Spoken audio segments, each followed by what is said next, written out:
Welcome to the Strength Solutions podcast. Today, we have an amazing podcast. We're talking about how less is more. We're going to reintroduce ourselves since this is the first time we'll be on video. We're talking about Nathaniel's New Year's resolution. Then another thing, would you rather date someone out of your league or someone below your league? Then learning movements or movement of piano playing on the Quest. Then Tesla, there's a couple things. There's a semi-truck and AI robots. What did they do? Also, Nathaniel's going to tell me what he's scared of as a guy. And then Semi-Glutide, other side effects of it that have been very beneficial. Nathaniel has no idea. That's crazy. Yeah, what is this? Then we've got Reddit Fine. We got 2 studies and our 4 fitness questions. If you're enjoying what we're doing, please share, like, subscribe. We're on Apple and Spotify. Rate and review us. Now we're on YouTube as well. Woo. So leave those comments down there and tell Nathaniel he needs to shave his head like mine. Nobody deserves that much hair. Yeah, it's too much for one person. Also, if you're looking for a place for a website for free blogs, free guides, which we release once a year, get on our newsletter. It's ssempowered.com. Also, if you're looking for a program to purchase, we're to have our stamped programs for purchase available on there as well. Then if you're looking for us to email us fitness questions, it's strengthsolutionsempowered@gmail.com. Facebook is Strength Solutions. Instagram is Strength Solutions Empowered. I'm Strength Solutions Edwin. I'm Strength Solutions Nathaniel. Woo woo. All right, so we're to talk about our first thing is less is more. Less is more. What does that mean in the fitness industry? Everybody's excited right now to get their fitness on. It's a new year. Let's go hard. Beast mode mentality. You know, that's how this guy is over here. But, you know, we do have this young kid on one of our programs. Yeah. And he's starting to figure out less is more. Yeah. Can you give people why less is more? It's funny. Because you do 25 sets, remember. You have to do 25 sets. You have to work out for 4 hours every day.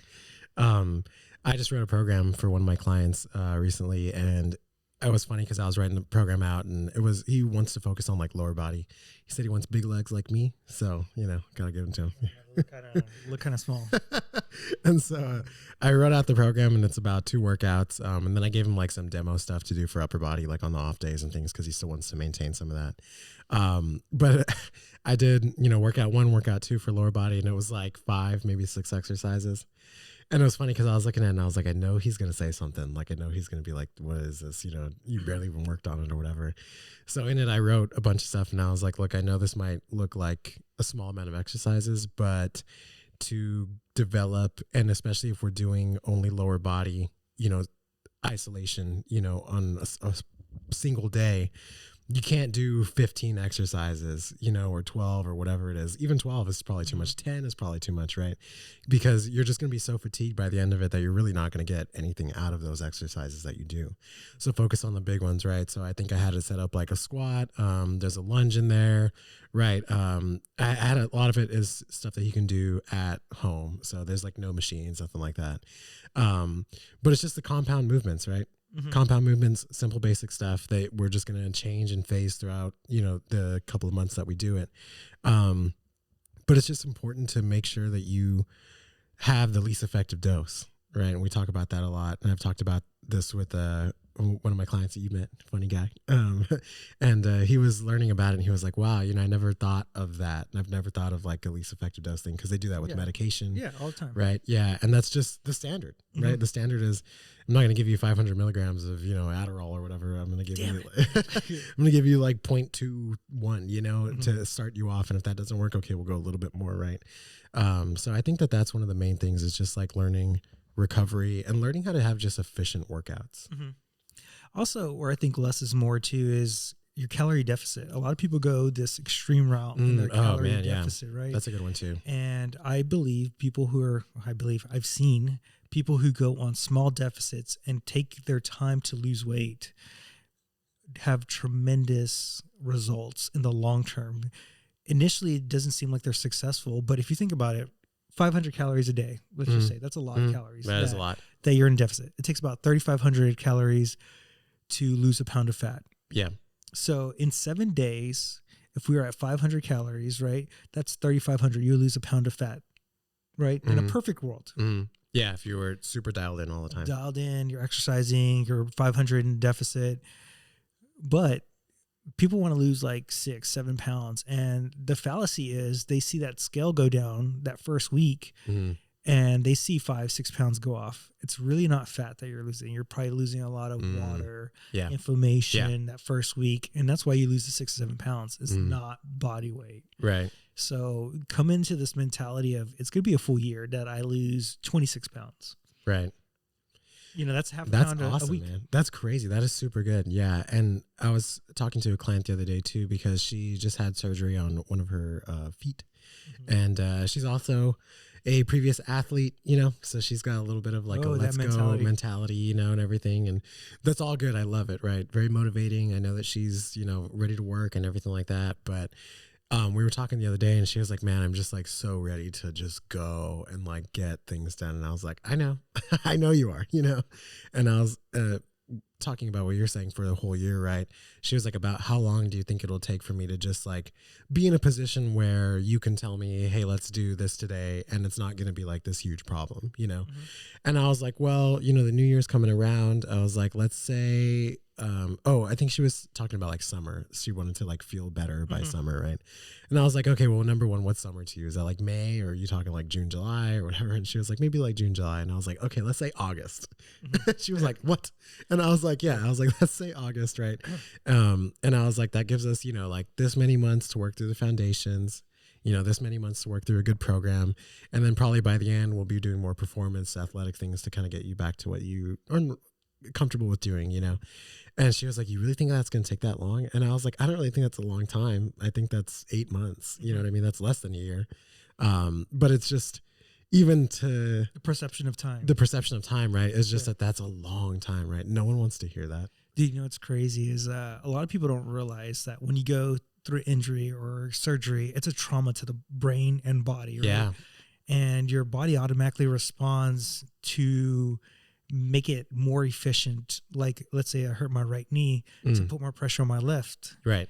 And then they never correct it or go through those foundational movements. Like you're saying, 8 months, maybe a full year of it. Right. And then this is perfect example is when they rush athletes back and let's say they tear their right ACL, the next year, the left ACL goes because they never did enough work, because it's about just getting back to their job. And then they're just like forever injured, you know, like always injured, always out for, you know, couple weeks, season, whatever it is. And so that's what I told her. I was like, dude, you just got to bear with me for like, give me like 2, maybe 3 months of just doing whatever I want to do. And then after that, I'll have you, you know, working a lot better than you are now, at least. And we can move on to other things. But that's a hard conversation. Got to be patient. Yeah. Especially with someone who's previously been able to push, you know, or has pushed just their whole life, you know, but then you end up in a position like that where you're like, oh, well, now I need help, you know? And it's like, well, was that really a good thing then? You know? Yeah. And then the last thing I want to go over, less versus more, is cardio. I always think people think I got to do more cardio. I got to do more cardio. Just go for walks. Yeah. Really get your steps up. Let's say you're at 4,000 right now. A lot of people sit down all day, 4,000 steps. Just get to 6,000. That's an excellent goal. Right? Say you're doing 6,000 steps on average a day. Well, now you're doing 12,000 steps a week more. Right. And then you do that for a couple of weeks, then get to 8,000. Yeah. And then slowly build up your cardio. And it'll give you more room in the long term to help with the calorie deficit. It's not the major part of a calorie deficit. Yeah. But like a bodybuilder would use towards their end of their cut is their cardio to help. It's not something you do to get your initial weight loss. The one that I know, right? During his couple of weeks out, he would come into the gym and I'd be like, damn, he's here. Like, you know, I know he has a client like 2 hours from now. Like, what's he doing here? Just walk on the treadmill, man. Just be on the treadmill. Yeah. And just because he's trying to get some extra steps in, right? Extra cardio, trying to get just a little bit more of a deficit through, right? But I think that what you said is really important, is like, that's like the final step, right? It's not the initial step of weight loss, right? That's like when it starts to get like maybe a little more tapered off, you know, things like that. You're coming in through, if you're a competitor, right? You're towards the end of like your competition season, right? And you use it at the very end to just kind of like polish it off, you know? Yeah, because your body adapts about every 2 to 3 weeks to whatever cardio you're doing. So, for example, if I start running a mile today, in 2 weeks, my body will adapt and become more efficient at running that mile. So let's say it takes me 500 calories. I'm just throwing random numbers out there. 500 calories this week. Well, by the time week 3 hits, maybe it's only taking me 150 calories to do that same mile. So I'm not really getting the same benefit when my body adapts to it, because we are endurance creatures at the end of the day. Right. Again, like to that point, least effective dose, right?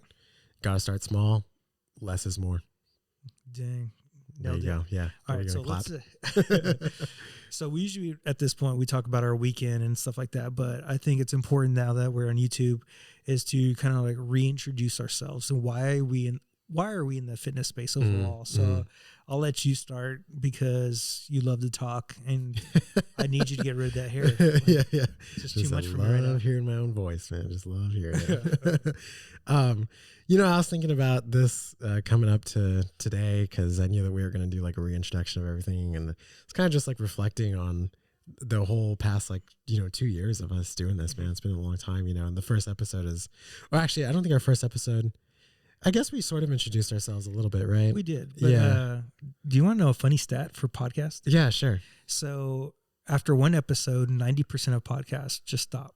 Yes. And then after 8 to 10, another like 5% stop. Right. And it's funny because I've heard this now from 2 different people, right? You were with me when we heard it from Quincy over at Davies Entertainment, right? And he was like, I'm surprised you guys are still going. Like I've produced so many podcasts that end after like 3 episodes, And then to the person I picked up the equipment from, if you're still listening, shout out. Thank you so much. But she told me the same thing. She was like, we tried. And then, just kind of like fell apart. This happened. Schedules are hard. And we just kind of, stopped doing it. And I was like, man, but you're right. It just seems like people just kind of fall off, and I think it's maybe commitment or whatever it is. I don't know. But I'm glad that we're still doing it, man. And it's going to continue to. But here, okay, so hello, I'm Nathaniel Espinoza. I've been a personal trainer since nobody wants to know your last name. 2017. I've gone up and down throughout what I wanted to do. I wanted to be a physical therapy or a physical therapist, for a long time. I wanted to be a music teacher. That was another thing that I wanted to do. But if I recall, your brother was better at guitar. I will always give it to him. You're totally right. He's way better than me. But do y'all play the same? No. So, well, I can play a little bit of guitar, but not to the extent that he can. Yeah. I can like strum an acoustic guitar and do stuff like that. You could look cool in front of Camille. Oh, right? Yeah. If like some girl was like, can you play guitar? I'd be like, hell yeah, I can. Watch out. My brother too, he can play bass like a little bit, but like we're not, not to the extent that each other can play. But yeah, so 2017, I decided that I was going to sort of drop my whole musical aspirations and going to physical therapy assistant is what I was going to do first. And I didn't really know anything at the time because I was, like 19, just going to school like, and they told me after a while that if you became a PTA, I thought it was sort of like a path, right? Like it was like, oh, you're nothing, then you're a PTA, then you can be a physical therapist, right? And they were like, no, if you become a PTA, that's like a whole different thing. You still have to go to physical therapy school. Like it's not just like this advanced way to get in or anything like that. And I was like, what the hell? So I had wasted a bunch of time and I was like, well, I guess just put me in the PT course then, because I don't want to do PTA, if that's not going to get me anywhere. So that was like my career path for a long time, from like probably 2018 to, I don't know, when did I stop doing it? Probably like, I think it was during COVID. So probably like 2020. Right. Yeah, is when I was like, I had been a physical therapy tech for a long time. I'd been going to school for a long time. It's stressful. It's hard, time management is difficult. Managing relationships into it, having a kid, everything like that. And then I became very good friends with the physical therapist that I worked with, and just hearing about how like, just like stressful the job is, the bureaucracy part of it, dealing with insurance, dealing with like honestly, like all they did was like submit papers all day. I mean, yes, of course they did work, and they're the best physical therapists that I know, at least. But I was just like, man, dude, like this isn't the life that I thought it was going to be. This isn't the job that I thought it was going to be. This isn't the money I thought it was going to be, you know, and it just wasn't as fulfilling as I expected. And so I was at a coffee shop one day and I was doing my homework, and I remember I opened up my Physics 2 homework and I kind of looked at it and I was like, man, I really don't want to do this shit today. You know, like I just don't want to. And I was staring at it and I was like, I don't think I want to do this at all. You know, I don't think I want to do physical therapy at all. I don't think that this is the career path. Like, it was a moment in time where I felt like I was living someone else's dream or something. Like I was living just what I thought I was supposed to do and not what I wanted to do. And so I was like, you know what, man? Yeah, fuck it, dude. I'm done. Like, I don't want to do it. I had just met Freddie from HasFit, where I work now. And he was a patient at promotion. And he had kind of given me sort of the opportunity. He was like, hey, if you want to come work and do personal training with me, like, you know, feel free to hit me up. And so all this stuff kind of just like serendipitously happened. And I just kind of took it as the universe telling me something. And I was like, all right, well, when I go to school tomorrow, I'm going to pull up and withdraw. So I went to school, went to the like administration office or the business office or something like that. And I was just like, hey, I'm going to drop out. I'm going to like remove myself from all my classes. I had already gotten my bachelor's degree and my associate's degree, and I had my personal training certification by the time and everything. And they were like, okay. And also like school is becoming more expensive. And I was just like, dude, it's just only going to get more expensive. It's like really not worth the cost to be a PT, right? Yeah. Yeah. And like, I was, you know, this is conspiracy, Nathaniel, but also I was like, man, this is totally just a way to like keep you working forever, just to like keep you in debt and like keep paying the institution and like never get financially free. You know what I mean?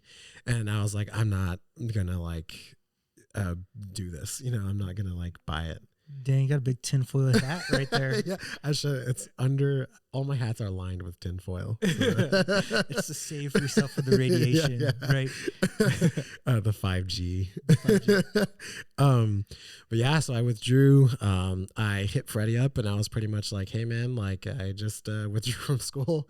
You know, I'm probably gonna like quit my job soon. Like, but I wanna like see if you're real about this or not. You know, like you kind of said you'd fill my schedule, you kind of said you'd made me successful, you know, like I'm putting a lot of trust in you, you know, doing this. And he was like, yeah man, just come over, tell me when you do it and we'll set up a, you know, I had already done like an interview and stuff like that, and he was like, honestly, I'm just waiting for you to like come work. And I was like, okay. So yeah, dude, so I took a risk, quit my job. I think at the same time me and you had already kind of like had the thought of this happening. You know, you had already spoken to me a little bit about it. I think it was all around the same time. I think it was that winter of 2020. Because I remember being at the gym working out, and I think that you like talked to me and you were just like, dude, I really want to make this happen. I want to start a podcast. I want to do all this stuff. It's crazy, dude. Yeah, and you were like, I think you just said like, would you do it with me or whatever? And I think I had just finished like my last relationship. I was thinking about like not doing school or anything, so I was kind of just like, yeah, fuck it, let's go, man. Like that sounds cool, you know? And it's something that I've wanted to do too, right? Like start my own business. I wanted to get deeper into personal training. I've known you for a long time and everything. And so I was just like, it's no skin off my back. You know what I mean? It doesn't cost us any money to do this. You know, it's just like a little more commitment, a little more time. And so then went over to HasFit, you know, that all happened, got super successful over there, still there now. You know, despite any things that's been going on, it's been super good. And it's just been very lucrative, successful. I think it was all the right decision. I don't regret any of it. But yeah, that's kind of how I'm sitting in this chair now. Yeah, dude. Okay, crazy. All right. So for me, it all started when I was a sperm in my dad's ball sack. Yeah, I was a twinkle in his eye. And he shot me out and fertilized my mother's egg. Yeah. Okay, and then Pops came out me November 29th, 1985. Let's go, yeah. Nah, dude, for me, I was always into sports, and I was always into these things, and I know you're not. So yeah, it's kind of hard. I get asked all the times, like, did you play sports in high school? I'm like, nope. No, dude, I loved it, right? I love physical movement and stuff like that, and I went to UT, filled out. I was going to be a molecular biology major. Oh, I wasn't following what I loved, right? And I like hated my classes. Why did you choose molecular biology? Well, because I was good in science. I was good in math. I thought I wanted to do genetics kind of stuff. But that's funny because you're interested in that stuff now. I am interested, but I like learning for fun. Not so much like pressure to test, and I was a lot younger. I was starting to drink more. And it was like I had a gap year between UT and UTSA. And my brother was like, Edwin, you really love sports. Mm-hmm. You love working out. You love things. And you're the youngest? I'm the third child, but the youngest son. Yeah. Okay. I'm the youngest brother. Mm-hmm. And this was my middle brother. And he was like, dude, why don't you just do kinesiology? I know you enjoy exercise. I know all that. And then I started learning my anatomy and physiology class. Yeah. And I started doing all this stuff. I was like, I'm really into this. And at this moment, I'm thinking I'm going to PE teach and coach. Okay. Yeah. Right. And I went out to these schools and I said, not for me. Too much bureaucracy. I think I've always been a rebel of some sort. Yeah. I mean, you can even today, right? I don't follow the trends or whatever. Mm-hmm. If everybody is wearing a mullet, I'm not gonna go. I'm gonna shave my head. I think did I tell you that I have like a problem when like new shows come out and I'm just like I'm not gonna watch it. I don't watch it for like 2 years. Bro. yeah, and I'll wait, and then I'll watch it later. Yeah. After nobody gives a shit I anymore. won't watch Game of Thrones. Never. Yeah, I've never seen Game of Thrones. I have no idea what's going on. I'm not gonna spend money on it. I like Breaking Bad. Breaking Bad's really I good. haven't watched it. What? Because everybody else watched it. They call me the rebel. Bro, it's over, man. It's an old show. You can watch it now. It's okay. It's okay. It's not part of the trending. I still see people talking about it. It's still trending. So I'm not doing it. I'm not doing it. So anyways, I go out there to the field and I'm just like, this is not it, man. And then I had like interaction with a middle school PE teacher, and he was telling me like, hey, don't talk to the girls, don't do anything, don't do anything. I was like, why? And like the students? Yeah, the students. Oh my God. And he's like, well, you don't want to lose your job. And I was like, if it's that easy to lose your job as a guy, then I don't want to. I don't want to do it. Yeah. So I ended up managing at a Target and stuff like that. And then I think it was the winter of 2012, around that time. Were you still going to school? I was done. You're done. Okay. And Nathan Gomez, where I work at now, Move Fit Live, approached me. Hey, I want to start this gym, and I want to do this, and I want to do that. And I was like, yeah. I just up and left my job. You're kind of just like, fuck it, right? And the managers finished having the twins. Yeah. And great so timing, I went bro. from Great timing. having income to like no income. Yeah. And being at a small place, I had to build my clients. There's a lot of scary moments. Right. I've talked about the relationship with me and Amanda and how it all happened, and everything happens for a reason and stuff like that. I think so too. I've even tried to do this podcast with other people before, brought up the ideas and concept. You're the first one. Had you done any like recording? So I did one recording with, Patrick. Yeah. Yeah, we did it for fun. We had small mics, and it was on. Cool. The audio wasn't as good. Yeah, of course. Yeah. But we can never set our schedules up. And it was one of those things like, okay, I was more passionate about than he was. Right. I think that's what it comes down to, right? Is like, because you say this a lot, you have time for everything. Yeah. Right? You have priorities. You can make time for everything. Yeah. And I think it's just about that, right? Like, it's like finding the person. Yeah.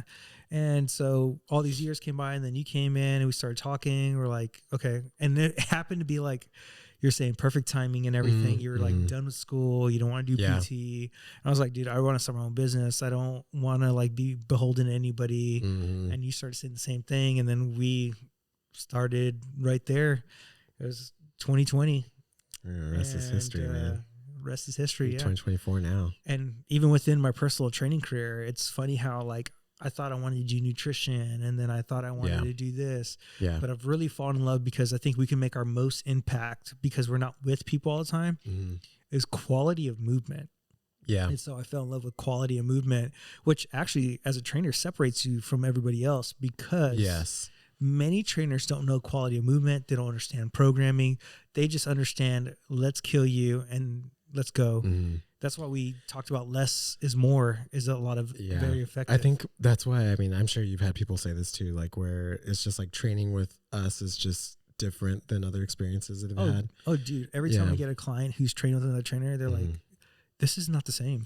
This is different. Yeah, yeah. And it's like, I think I was saying this on the last podcast, I can't remember, but I was talking to one of my clients and I just started training a relative of his and he was telling me, my client now, he was like, man, to be honest with you, like the first 6 weeks that we trained, I kind of hated it. Like I kind of was like, didn't enjoy it. It wasn't what I thought it was going to be or anything. He was like, but I'm so happy that I stuck with it because it was so important to making the rest of this work in the way that it should, you know, or to feel things the way they should, or to get out of it. And so now it's like you buy into it. You know what I mean? You have to buy into the process because you've been sold so many other things, right? About how to train or what's the right way to train, or like you said, kill yourself, whatever it is. And then like you have a different idea come along and it's hard to agree with, you know?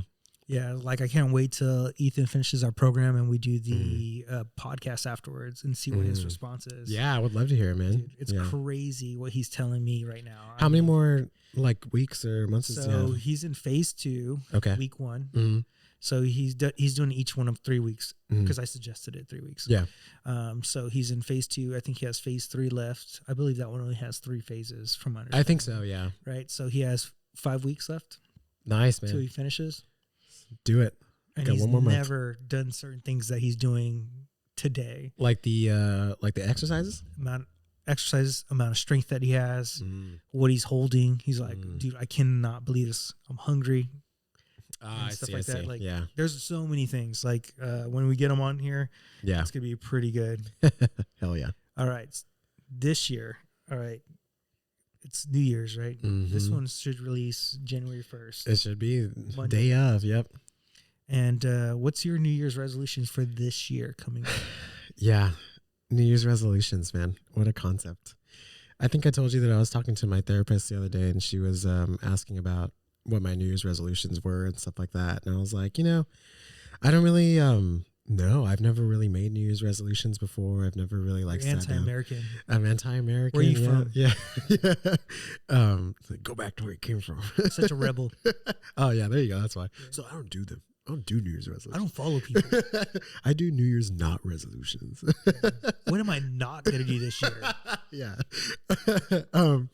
And I was just telling her, I was like, I came to the sort of conclusion that like, there really is never a clean slate, right? You never really get, you know, all of your problems erased in the new year and all this stuff that I think people kind of imagine or figuratively think of during the new year and things like that, which I think there's something to that, you know, but it was almost a comforting thought that I was like, that never happens, right? You never get that free space.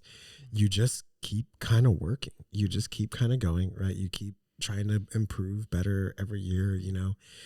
And so I have kind of thought about New Year's resolutions and, you know, with anxiety and stuff, my brain will be like, oh yeah, you're going to have 500 New Year's resolutions, you know, and if you don't do them all, then you're a failure, you know? And so I was like, how do I sort of condense this into something, but also still have a plan, right? Because plans are important, right? I don't want to just say like, my New Year's resolution is this, and then just like feel it out, you know? And so I was actually talking to Camille the other day and, we were just talking about like health and being healthier. And we're like reintroducing ourselves. Who's that? Okay, all right. No, I'm playing with you. We'll have her on the podcast. Yeah. Actually, she should be doing our voiceover. Yeah. Where are you? Yeah. She has that smooth jazz sound. Yeah, there you go. We should have some piano in the background. Yeah. But damn, what the fuck was I even talking about? Your New Year's resolution. Okay, we were talking about like being healthy and stuff like that, and she kind of said, she sent me a text message, and all she said was like, "Okay, cool. New Year's resolution is to be healthier," you know. And I was like, "That's a good idea," you know. And it's like I know that's kind of what we do already, right? Like we're always trying to improve and things like that. But I was like, what kind of plan can I set up, you know, in order to like ensure that I am healthier this next year, right? Or at least in a percentage better, right? 10% better than I was in 2023 or something. So I think my main one is number one, I want to set out my workout program for the whole year, right? So that I never have to really think about it. Obviously things are going to come up, things are going to change and stuff like that, but at least I'll always have my programming, right? Set up. So if I'm at the gym this week, this month, it's been hard or whatever, I can just go into my phone and be like, all right, I know I'm supposed to be doing this phase. We kind of talked about that, right? Like breaking up programs that we like and taking the parts that we like and kind of putting them throughout the year. And play a little bit. Right. And so I want to do it with our programs. I want to look at all of our programs and be like, okay, I'm going to take this one from here and do it this month. And, you know, just do that so that I have something kind of set up through the year. And also trying to get a consistent sleep schedule, especially with my new schedule that I have with work and stuff like that. I can actually like stay up later and get things done, but also wake up at a good enough time to where I can like have a morning and stuff like that. And so And I think that if I can do those two things, other stuff will come along with it, right? Like stress management, weight loss, muscle gain, right? Recovery, like everything just kind of like falls in order when you have just a slight amount of structure. Yeah. So I think my main thing is managing sleep better, and just being more consistent with working out. Because while I can make up excuses and be like, well, this year was really busy and everything, which it was, right? But I think I could have been more consistent with working out.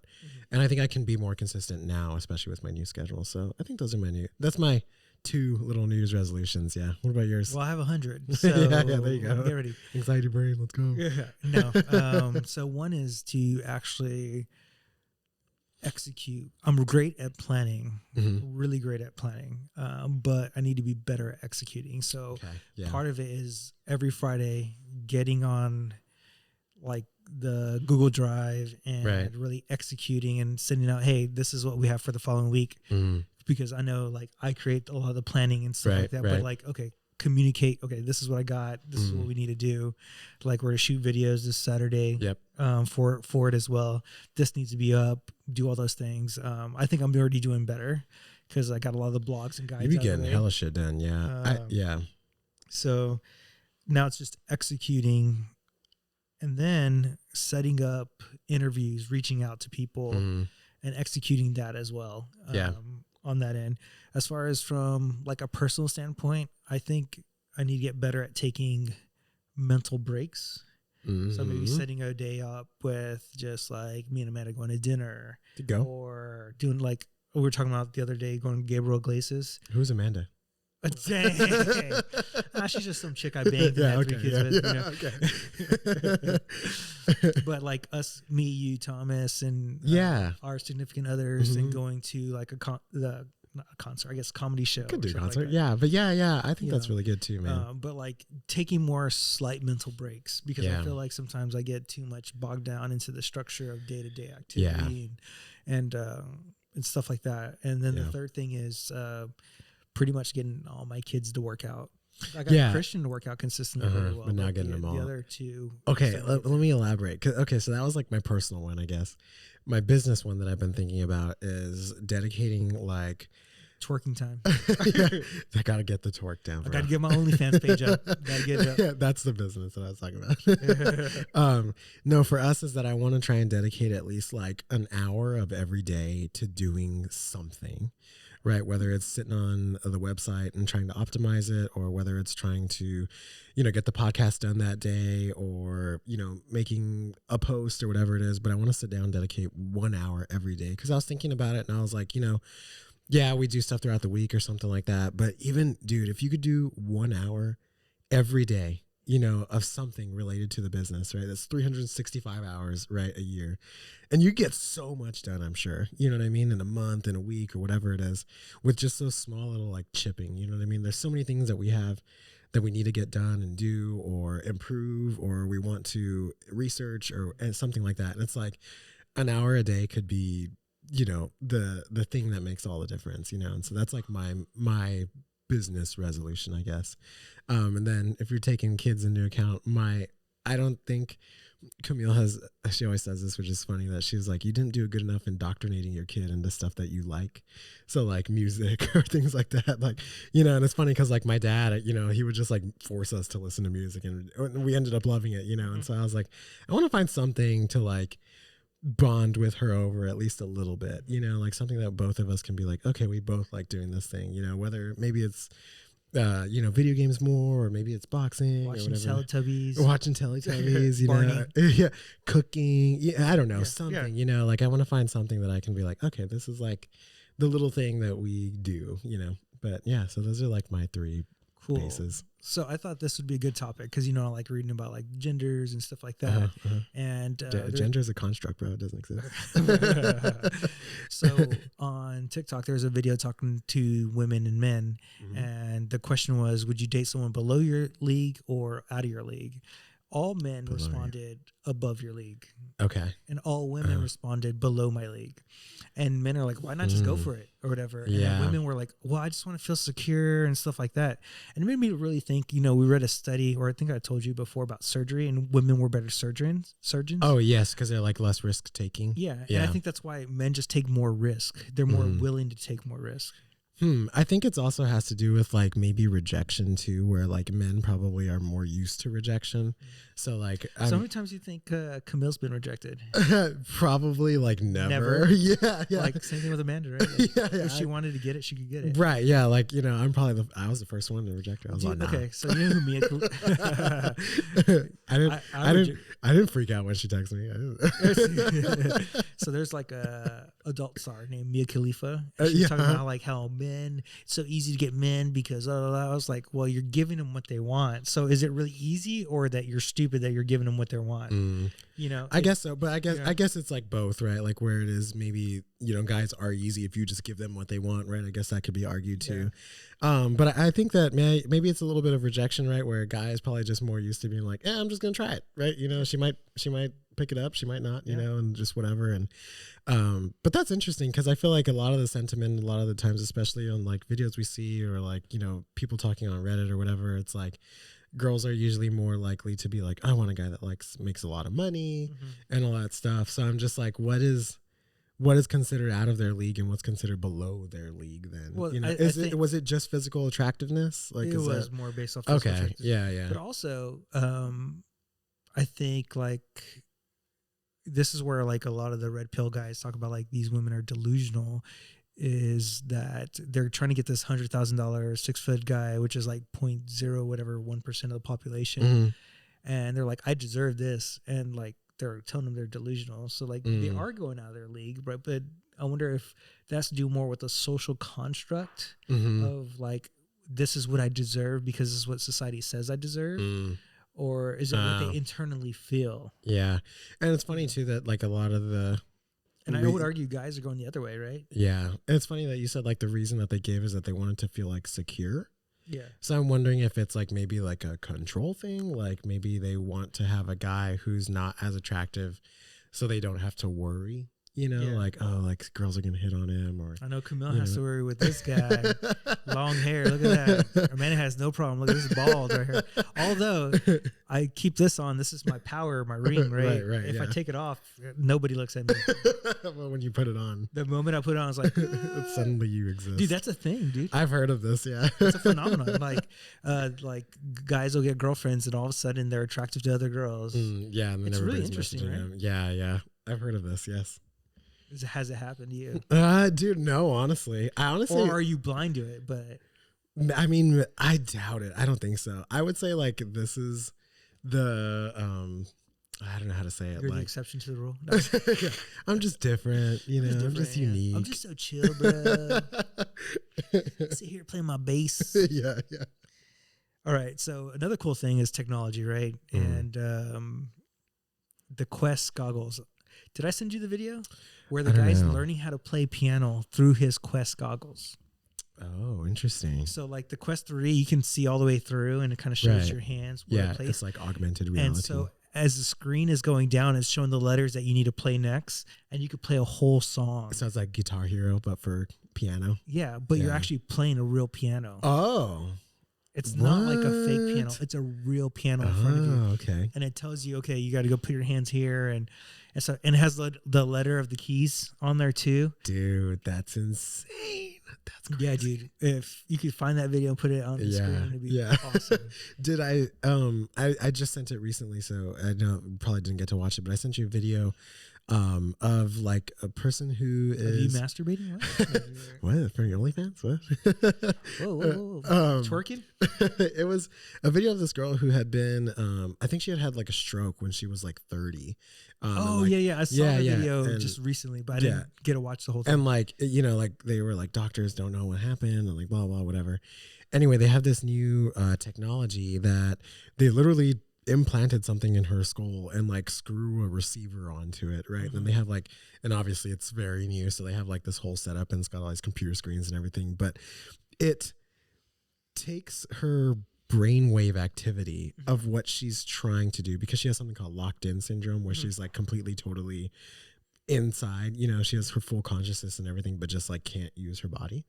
So they're using her brain waves of what she's like trying to mimic with her mouth or say or anything. And then there's like a digital avatar that she has that like will move like a facial structure, like to do expressions, say the words that she's thinking, all from like thought. That's crazy. Isn't that insane? Yeah. It was like that's like future shit. You know what I mean? And it was, she had like this other apparatus that she normally used to talk. And she was like saying that one that she has now usually takes like 15 minutes to have a conversation about like going to the grocery store, you know? And so she was like, it's so crazy to have this and just be able to have like, like normal conversation again, you know, like after like years of having to deal with this. And I was just like, dude, that is pretty incredible, man. Pretty crazy. And that's insane, dude. Yeah. Yeah. You know, Tesla too. That truck you sent me, the semi truck, it pulled out like, you know how like gas trucks are like has that little like kind of hitches, like, right? This one just went straight smooth. It's pulling a whole 18-wheeler behind it. I know. You know what's funny, dude? I think it was like a Cheetos truck. It was like a hot Cheetos truck or something like that. Yeah. And everybody in the comments, I guess, was like pissed off about the Tesla truck being better than like diesel trucks or whatever. And they were like, well, it's only hauling like, you know, chips in a bag. So it's just like air in there or whatever. And I was like, dude, even if it is chips in a bag, you know, whatever, it's still a giant semi truck. Yeah. So it's like, dude, any giant semi truck without even a trailer sometimes hit. Yeah. Right. Yeah. So it was pretty incredible to see just like that immediate torque and just like the moving of, you know, technology and everything that's kind of going on. Yeah. And then guys, I want to tell you, this is probably our last episode as the robots are taking over the world. Because we're done. Yeah. Next Skynet is real. 2 robots sitting here. Is that Arnold from no, yeah, so there was, I think it was a Tesla factory too, right? A Tesla factory in Texas. Yeah, and there was a robot that I think was made to like compress brakes or something like that. I can't remember what it was. But it like just went kind of crazy, dude, and it turned on an employee and I think like pinned them against the wall and like stabbed them or something like that. It's like, what did you just say? Like, that's insane, dude. How did that happen? I have no idea. Like, the only thing I can think rationally is I'm like, this guy must have, you know, turned the robot while it was doing a programming or something like that, and it just like did the same stuff but on him. You know what I mean? No, he talked shit to the robot. The robot turned and said, "Fuck you, like, get out of here, toaster." But man, I think that's like the first robot attack. There's one that happened before. What? And the person died. At Tesla too? Not a Tesla. Oh, a okay. Place. Oh, damn. They're taking over. I don't know, man. Oh, shit, a robot smashed my head off. Crazy, dude. All right, so we like this guy, the Tin Man, on Instagram. He brings up a lot of guys' issues. He's like an actual liberal kind of guy, and it's funny because he gets attacked by liberals when he brings up guy issues. And he recently brought up one is, you know, people don't realize that guys are scared and stuff like that. So, you know, something that like was on there that really like got me, because I think about it too when I'm outside walking or something like that, and like there's not a lot of people and there's a female around and then I'm around. It's like, are they scared of me? Maybe I should go a different direction. It's like scared like to misinterpret my information. Right. And a lot of these guys were talking about that. Here's like a perfect example. And I remember I told Camille about this years ago. There was a long time ago, I kind of reconnected with a friend from middle school. And we were just going to like hang out and like go grab coffee somewhere or something like that. And I remember she was like, oh, like you can, you know, pick me up at like this is my apartment complex or whatever. And I was like, okay, like that's kind of weird. Cause like all she did was just give me like the apartment complex. Like it wasn't like, oh, I'm in like this building, this number, you know what I mean? And I was just like, yeah, maybe she'll like tell me when I get there or something like that, you know? So I remember I pulled up to the apartment complex and I was just like, hey man, like I'm here, like, you know, do you want me to like go to where you're at, you know? And she was like, no, it's okay. Just like, give me a second. Like, where are you? And I was like, I'm, you know, in the parking lot or whatever, but like, she wouldn't tell me her building number or like her apartment number or anything. And so after a while I was like, okay, I think I'm catching on. Like, I don't think she wants to tell me. Cause like maybe, you know, it's been a long time since she's seen me. Like she doesn't like really know. Previous history, something. Yeah, maybe something happened or whatever, you know. So now she's just like extra cautious. And I remember Camille was like, "How does that feel? Like, does that make you like feel bad?" You know. And I was like, "Well, not really, because like I didn't do anything. You know, like I didn't cause her to feel this way. But it is just like something that you deal with, you know what I mean? Like where it's like you said, like I feel super uncomfortable when I'm like walking, you know, even in a mall or something, you know, behind a girl or something like that. Like I'm like, I gotta like fucking go to the side or like overtake them super fast or something, because I don't want them to be like, what are you doing? You know, like it's scary. It's because dude, I've seen where people have like come up to me in the gym, and typically a female, right? Mm-hmm. Oh, this person's following me and stuff like that. Or there's a guy who was outside who's homeless, and they're like, oh, he's scary, you need to get him out of here. I'm like, actually, he's a really nice guy, and he's been here before. Trust me, nothing's gonna happen. You're fine. Yeah. And if you need me to walk you to your car, I can walk you to your car. I got you. Yeah. Like it's just, and so from our point of view, it's scary because we may get thrown to jail, like for something that we didn't even do. Yeah. On their end, I get their scaredness because it's a physical presence kind of right thing, yeah right? So, for example, yesterday we were cracking jokes about something. I can't remember what it was, but it was about like being creepy. And I was talking about it's about talking about like peeping toms, right, or whatever. And I had said a joke, and I was like, you know, Camille, if you peeked through some guy's window, they'd probably be like, hell yeah, you know, like oh hell yeah. But I was like, if I peek through somebody's window, I'm going to jail. You know, and I was like, it's totally crazy, you know, like totally different. And I know that's an extreme, like silly example or whatever, but it's like, it's just. I mean, she does peek through a guy's window because when you're changing, she probably looks through there. Yeah. I know that teddy bear you gave me has a little camera in it. You know? You're checking everything I do. I know there's an air tag in my car, but it's like, it's funny the differences, right, that we live through and stuff like that. Whereas like I have to be aware as a guy of like my physical presence, right, and intimidation, right? Even if I'm not being intimidating, even if I'm not being physically weird or anything like that, like women are just on high alert, right? And it's like I could do one wrong thing and set them off. Who knows how many times I've probably scared somebody, you know? And it's like, I don't even know. But how do you feel like the Me Too movement has pushed guys away from actually seeing girls or talking to girls, and girls are complaining about it, and then they have a biased opinion because the guys that are coming up to them are the asshole guys that were coming up to them to begin with? Yeah. I mean, it's like, just you know what I mean? Like, it's just what happened, you know. The dating it's world's kind of crazy because of all this stuff. Cause and effect. Yeah. And guys have to be hyper aware about it. Right, because I talk about that all the time too, where I'm just like, you know, if I did this, or if I was too pushy, or if I make an advance on a girl or something like that, which is so funny because I'll be like, if I was at a bar and I went to go talk to a girl or something like that, you know, imagine, you know, this situation or whatever, they're probably going to be like, oh, I don't want to talk to you. Or they're going to take my free drink and then like walk away, you know? And so it's just, I don't know, it's weird, you know? So we talk a lot about like semi-glutide, right? And so I don't know if you know about this, but there's been a lot of studies done of semi-glutide, and they're not just losing weight, but if someone was on alcohol or smoked a lot, it actually helped them quit alcohol and smoking cigarettes. How? And they're trying to figure out why. Okay, how. So they don't know why. So they don't know how, but they're just seeing there's a correlation. And I wonder if part of it's like, okay, I'm eating healthier because I need to feel better. Okay. That's a bad habit, and I want to feel better. Also, they don't know if it's like something in the brain happens, and that's what they think it happens. It kind of clears a pathway. It could be like, I mean, I'm trying to think of just like things where it's like, I think that the behavior part, if you're doing it right, right, is a big one. I think that maybe the appetite suppressant thing, you know, that semiglutide does, maybe in conjunction with like, because the main thing that I've heard from people who are using these like weight loss drugs, or I guess they're diabetic drugs, right, but using them for weight loss, is like, dude, the amount of appetite suppression and the amount of like nauseated feeling is like across the board.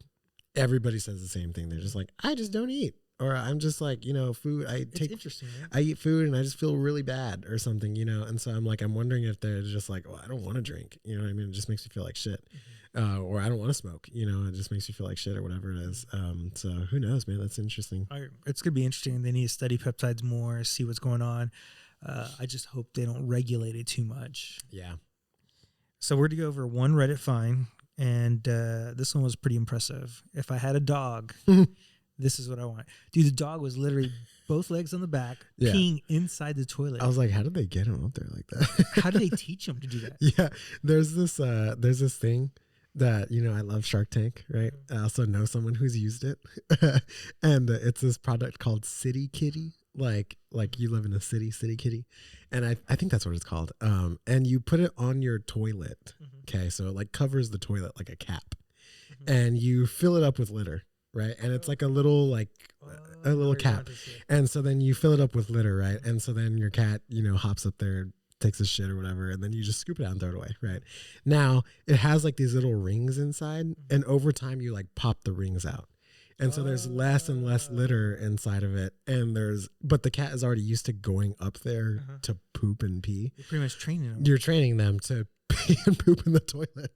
Now, it didn't work, right, for her cat. I'm sure it will work maybe for other cats or whatever, but it's like they make this shit and it's really funny to think about it. Pretty crazy. That's how they taught me. You still take a poop and litter? Yeah, I still sometimes miss the toilet. It's hard. It's hard. It's hard as a guy, man. It's hard to aim. All right, we're gonna go into our studies. The first study is about artificial intelligence, and 3D images of human tongue have revealed that the surface of our tongues are unique to each of us. The new findings suggest that the results offer unprecedented insight into biological makeup or our tongue surface, and how our sense of taste and touch differ from person to person. How interesting. So what I was thinking is, if we are so unique in our tongue, I wonder if our tongue gives us feedback on our gut microbiome. Dude, yeah. Into, okay, this is what my body can accept, and that's why I enjoy the taste of these foods versus something else. Or I may need these nutrients more than other people. And I wonder how the makeup of processed foods, like highly processed, highly palatable foods, right, override that type of stuff. I mean, look at Doritos, bro. It really overrides it. Yeah, Doritos overrides your whole feeling satiated system. Yeah, you don't get any release of hormones. Bro, or anything. I could eat a whole party size bag. It's literally designed that way for you to do it. Yeah, which is funny. I was watching this video the other day of I don't know if you've ever seen the TV channels where they show freaky eaters, the people who they only eat French fries or whatever it is. And now, obviously, those are super extreme. But I was just talking about this yesterday too, where there's apparently two different groups of people. And I'm sure there's way more categories or levels or whatever. But there's people who are called tasters, people who are called non-tasters, right? And so non-tasters are people like me who can just eat whatever and everything tastes good. It's give me that, tastes awesome, even if it's maybe not super seasoned well or whatever, I'm gonna eat it still, I have no problem doing whatever. And then there's people who are called tasters who are way more picky, right? They're oh, if only this had more salt or if only, and it's a real thing, right? No, I believe it. Yeah, I know there's some people who are I get super annoyed when people are like that. I'm like, shut up, man, just eat the fucking food. But some people are way more sensitive to it, right? And I wonder if that's another thing too, where I wonder if that makes them, that's why they make them good chefs. Or maybe, right? Yeah. Or maybe, and it makes me think though too, where it's if someone's oh, this needs more salt, right? Maybe their body just needs more iodine, right? Or whatever it is. And so sodium, right? You're right. And so they're more sensitive to that, or, oh, this is too fatty or something. You know what I mean? You make fun of me when I tell you that I need more red meat. And I'm telling you, it's a thing. I think if we study the tongue more, maybe we'll find out more about the gut. I wonder what the correlation is there between the makeup of the tongue, maybe the things that you find palatable, right? And what your body needs. Super interesting. All right, our second study is about U.S. adults. So snacks constitute almost about a quarter of a day's calories in the U.S. adult and account for about 1/3 of our daily added sugar, a new study suggests. It was 20,000 people, and it's about 400 to 500 calories in a day that they're having just from snacks. So a lot of times people's snacks are just not protein rich and things like that. And so this is why I think a lot of people are gaining weight, is because they don't realize, you have your 3 meals or 4 meals or whatever, but you're usually having protein, veggies and stuff like that. But people are snacking on things that are not a higher protein or are not higher nutritional value, and they're getting the Welch's fruit snacks, or they're getting, some chips. Yeah. And so it adds up really fast. Like I told you about the 500 calories going down and losing weight. Imagine eating 500 calories extra a day and gaining weight, a pound right? a week. I was thinking about that today, honestly, because I was thinking about sort of the changes that I've made throughout the year to try and be healthier, especially in food and everything. And it's well, I've been eating a lot more fruits and vegetables. You know, I was a lot more consistent with like cooking food at home this year, you know, eating vegetables, things like that. Switching out like high calorie sweet things that I like, you know, for like, I'll eat a lot of rice cakes now, you know, it's made with flax seeds and quinoa and chia seeds and all the junk or whatever. And I was like, you know, like these are really good things that I did, you know, in order to like just change small stuff to where even if it is a snack, right, I'm getting something from it, right? And I think that's one of the main things that I think whenever I'm like choosing food, if I'm not just choosing food for fun, right, is like, what is this food going to give me, right? Yeah. And so it's like, okay, if I have, you know, the choice between a bowl of spaghetti noodles or, you know, 6 ounces of chicken, you know, I'm probably going to pick the 6 ounces of chicken. And I think that if people just tend to think stuff like that, where they're like, what am I going to get from this food? What is this food going to give me? I think that they overall would make better choices. Just thinking that simple thing, right? There might even be the difference between eating, I saw this thing the other day that they were saying that like, well, it was like pizza is a healthier option than like oatmeal or something like that. I can't remember what it was. I have to go find it and send it to you. But it was like a nutritionist and she was like, well, pizza has like tomato sauce and it has like cheese and, you know, you get protein from like the toppings or whatever. And sure, it was an extreme example too, but it's just like that simple thing where you're just like, what food is actually going to give me the most bang for my buck, right? All right, guys, if you're liking what we're doing, please share, like. We're on Apple and Spotify. Now we're on YouTube as well. Please, if you want to, you could win a free shirt at the end of January. Then, if you're looking for us on a website, it's ssempowered.com. We have free blogs, free guides, then programs for purchase as well. Then, if you're looking for us on social media, it's Strength Solutions on Facebook and Strength Solutions Empowered on Instagram. I'm Strength Solutions Edwin. I'm Strength Solutions Nathaniel. All right, let's get ready for these fitness questions. The first question is, what's something that people do that they don't realize hurts them when it comes to their fitness success? I got one because I wrote it down. Go, earlier. okay. And I think people focus too much on their past quote-unquote fitness success. And that's because something worked for you at the time does not mean it works in your new lifestyle. Yeah. And you're evolving as a person. Right. And I think people are like, I used to do this in high school, or I used to do this in college. Well, you don't have the time you had in college. You have children now. What can we make you efficient with your workouts and your eating, and how can your driving places? How can we get you on the go now? It's a different lifestyle. So the things that worked before are not going to work for you now because you had the time to do it. Damn, that is really, really insightful. And, you know, I will say that I think like not doing sports in high school kind of gives me a little bit of an edge there where I don't have anything to compare to. Yeah. I started out. You've gotten people where they're like, I used to work out in school and I used to do this. Oh, dude, I have clients now that are like that, you know, and it's like, and they're like, you're not 20, bro. And they're always, honestly, I would say like 90% of the time striving for that level. Right. They're striving for what they did in the past instead of striving for what they can do in the present or in the future. Right. I sent you something, I think today, and it was like, guys, when did you start noticing like your athleticism like start like falling? You know, and some people around 30. Yeah. A lot of people said around like 30. Some people were like, I'm 40 and I'm in the best shape of my life. Right. Like I'm in better shape than I was when I was 21. But they were probably like you. Right, maybe, right, or whatever it is. But I think the thing is that, like, yeah, man, that might be one of the biggest ones is comparing yourself to your past self, and trying to meet that standard. I think if I had to pick one, I would say probably simply the main thing that I run into, the first thing people tell me whenever they want to like lose weight or just feel healthy or something is the first thing they say is, should I do more cardio? And I go, no, don't do that.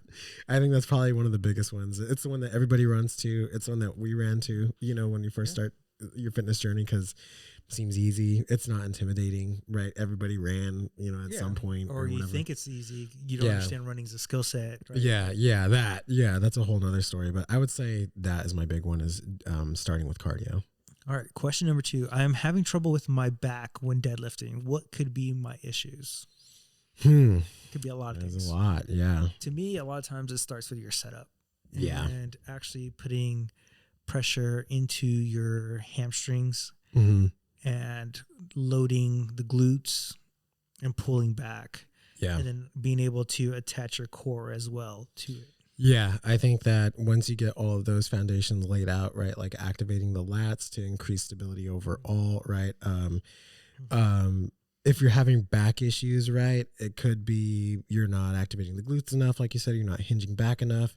It could be neurological, right? Like maybe your grip strength isn't enough, so you're focusing on that a lot, so your form is breaking down while you're pulling through, right? And you're pulling up through the back or something like that. You're coming up instead of forward. Right, yeah. And so I would take a look at a couple of different things when you're doing it, making sure that the glutes are activating, making sure that you feel it in the hamstrings, right?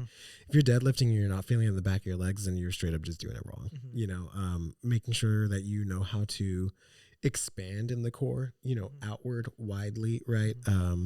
And just seeing them, make sure that you're doing those things. Yeah. Our next question is, why do I crash after a few weeks of cutting weight? Probably doing too much.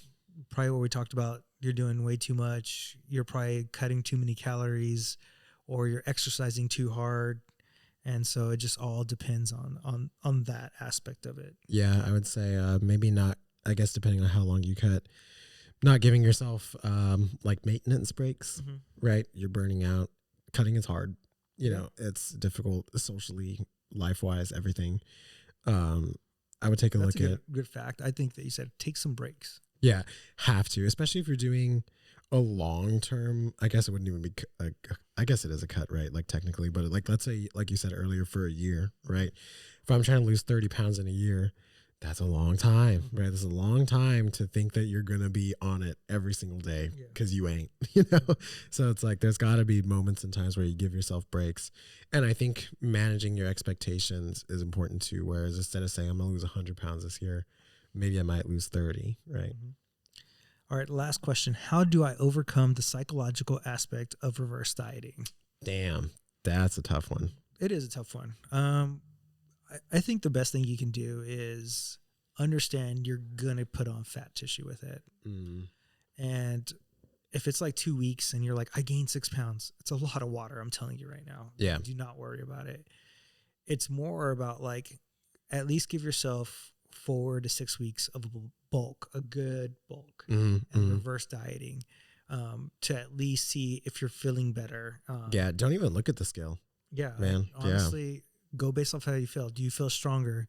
Now, you could look yourself in the mirror, but also, what are people telling you around you? Because they'll notice a change. They're not going to be like, oh, you're starting to look like heavy and you're fat.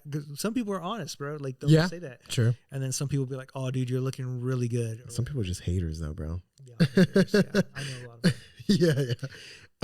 Yeah, man, it's tough. I know, especially for people who did like a really heavy like restriction, right, and lost a lot of weight doing it like successfully, right, and then you know they come back because maybe they stop losing weight or maybe they feel like shit now or whatever, and they're asking for help, and then you tell them like, well, you're gonna have to eat more. You know, that freaks people out, man. Because I get it just in the term of how much work that was. You know, I'm sure it sucked doing all that weight loss, and you don't want to put weight back on. You know, but I think that you have to understand that do it slow.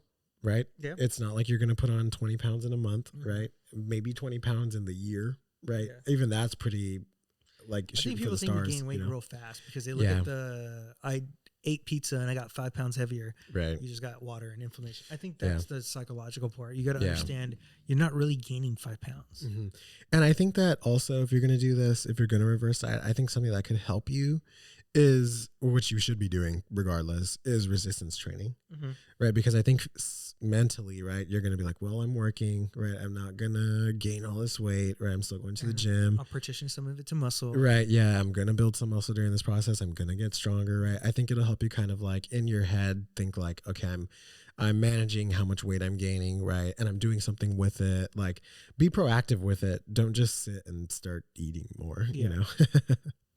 All right, guys, if you like what we're doing, please share, like. We're on Apple and Spotify. You can rate and review us there. Also on YouTube now. Then you can look for us on ssempowered.com. We have free blogs, free guides. Also, if you're looking for programs to purchase, it's on SS Empowered. If you're looking to email us future fitness questions, it's strengthsolutionsempowered@gmail.com. Then, if you're looking for us on social media, it's Strength Solutions on Facebook, Strength Solutions Empowered on Instagram. I'm Strength Solutions Edwin. I'm Strength Solutions Nathaniel. Until next time, guys, what?